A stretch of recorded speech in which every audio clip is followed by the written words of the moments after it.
My parents always favored my sister, so when Grandpa's will left me a $500,000 inheritance, they tried to steal it and give it to my sister. But little did they know that my grandparents had other plans. I, 28M, come from a family with a long and complicated history of favoritism. My parents, especially my dad, have always favored my younger sister Amy, 25F, over me. This favoritism started when we were kids and only got worse as we grew up. From my earliest memories, Amy was always the golden child. When I was 5 and she was 2, our parents threw her an extravagant birthday party with a bouncy castle, a petting zoo, and professional face painters.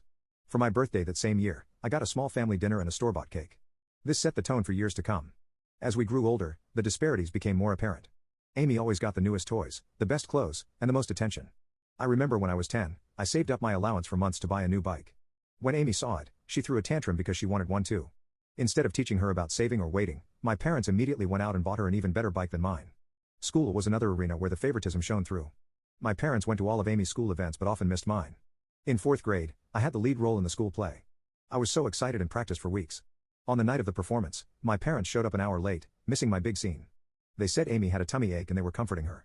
I later found out she was fine, they had just lost track of time while playing with her. When it came to academics, nothing I did ever seemed good enough.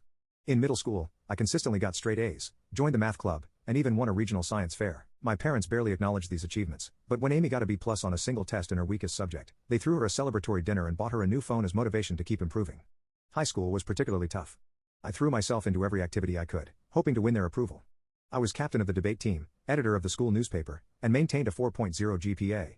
Meanwhile, Amy coasted through school, barely maintaining a C average and spending most of her time partying with friends. During my junior year, I was selected as one of 2 students from our school to attend a prestigious summer program at Harvard.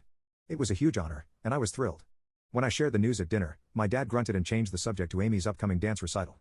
My mom at least said, "That's nice," but quickly moved on. The night of Amy's recital, which fell on the same day I was leaving for Harvard, my parents couldn't drive me to the airport because they didn't want to miss Amy's performance. I had to ask a friend's parents for a ride. The college application process was another painful experience. I spent months perfecting my essays, participating in extracurriculars, and studying for the SATs. I was accepted into several top-tier universities and received a substantial scholarship to my dream school. When I announced this at dinner, my parents' response was lukewarm at best. My dad said, "That's good, but don't let it go to your head. College isn't everything." My mom added, "Just don't forget about us when you're off becoming a big shot." In contrast, when Amy barely graduated high school and decided not to go to college, my parents were completely supportive. They praised her for knowing herself and not conforming to societal pressures. They even bought her a car as a graduation present, something they never did for me. This constant favoritism took a heavy toll on me emotionally. I struggled with depression and anxiety throughout my teens and early 20s. I started seeing a therapist in college, which helped me understand that my parents' behavior wasn't my fault. It took years of work to build my self-esteem and learn to validate myself instead of seeking approval from my parents. Despite the lack of support from my immediate family, I managed to build a good life for myself. I graduated college with honors, secured a good job in finance, and even bought my own house by 27. I'm proud of what I've achieved, even if my parents aren't. Now here's where the current drama starts. My grandfather on my dad's side passed away recently. He was a successful businessman who built a fortune from scratch, and he left behind a significant estate. In his will, he divided his assets equally among his children, my dad and his siblings, and grandchildren, me, Amy, and our cousins.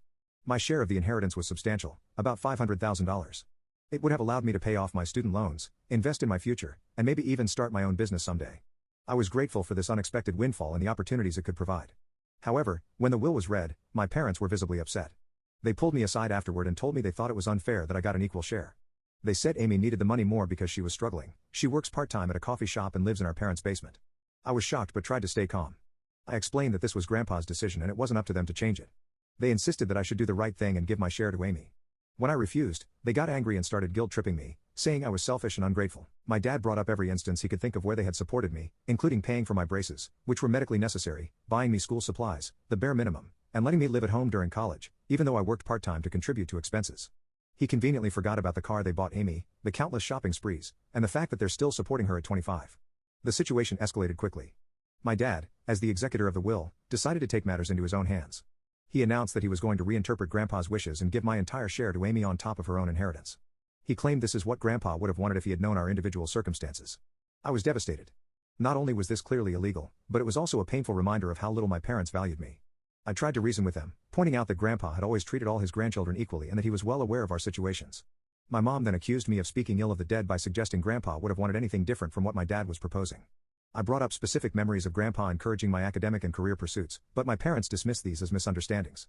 They claimed Grandpa had privately expressed concern about Amy's future and had wanted to ensure she was taken care of. When I asked why he hadn't just written the will that way, they didn't have an answer. Amy, for her part, seemed uncomfortable with the situation but didn't speak up against our parents.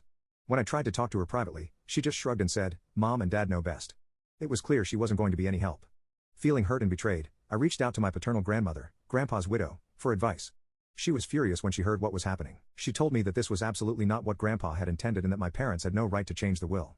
Grandma shared some information that shed new light on the situation. Apparently, my parents had approached Grandpa a few years ago asking him to leave everything to Amy in his will. Grandpa had firmly refused, stating that he believed in treating all his grandchildren equally. He had even added a clause to his will stating that anyone who contested the equal distribution would forfeit their share. Armed with this information, I confronted my parents. They were shocked that Grandma had told me about their previous attempt to influence the will. My dad tried to justify it by saying they were just looking out for Amy's future, but I could see the guilt on their faces. Grandma took action immediately. She contacted her lawyer and the other executors of the will. She also reached out to my dad's siblings, who were equally outraged by what my dad was trying to do. Together, they put a stop to my dad's plan and ensured that the will would be executed as written. My parents were forced to back down, but they were furious with me. They accused me of turning the family against them and said I should have handled this in-house instead of involving others. Now you can check for a part 2 by pressing share and more.